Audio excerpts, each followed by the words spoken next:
The latest batch of SAT scores is due to be released soon, and that means exactly one thing. The internet is about to be inundated with thousands of students all asking variations of the same simple question. Is my score good? Mr. Greenberg! Mr. Greenberg! What is it, student me? I got a 1550. Is that good? Student me, there's a term for what you're doing. It's called humble bragging, and it will have exactly one effect, making the entire world hate you. But some of you watching this video may be legitimately wondering if your score is good or good enough. And the answer is, it depends. In this video, we're going to discuss 3 possible ways of approaching the question. So stay tuned. So the first metric is one I'd like to call you versus everybody else.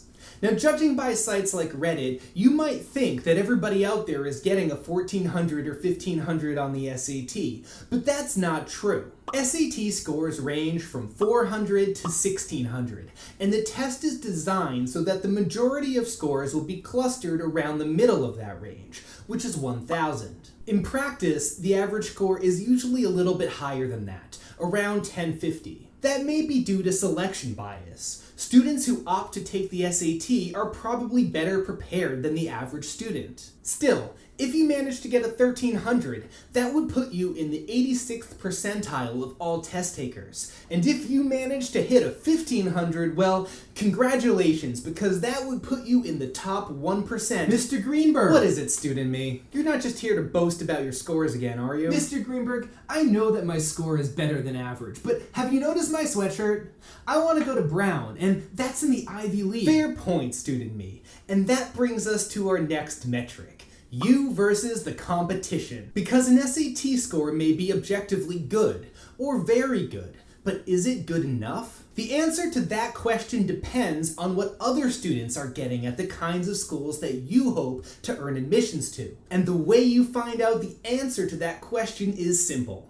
Google it. I just did that for Brown, and it seems that the average score range for admitted students is between 1510 and 1570. That means that 50% of admitted students fell within that range, while 25% fell below and 25% fell above. So if your score falls below that range, it means you'll be facing an uphill battle.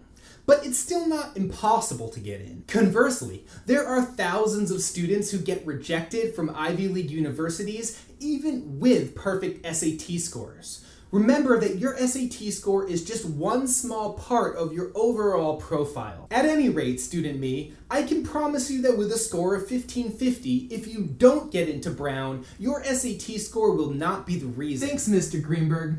That makes me feel a little bit better. But to be honest, I'm still not completely satisfied. I mean, I was getting 1570s and 1580s on all of my practice tests. That's a completely reasonable reaction. Which brings us to our third and final metric, you versus yourself. Because while a score like 1550 may be objectively great, if you know that you could be doing better, it may still feel like a disappointment. Meanwhile, a score like 1400 may be on the low side if you are applying to top-tier universities. But if you're used to getting 12 or 1300s, it's a major achievement, and you should be very proud of it. Personally, this is my favorite metric for determining whether or not a particular score is good. I think it's a lot better for your mental health than comparing yourself to others, and it can be inspirational, motivating you to try harder and reach your true potential. We may not all have the ability to earn a high score, or even an average score, but we all can strive for improvement. So I hope that helps put things in perspective. If you found this video helpful, don't forget to like, comment, and subscribe. Thanks as always for watching, and good luck!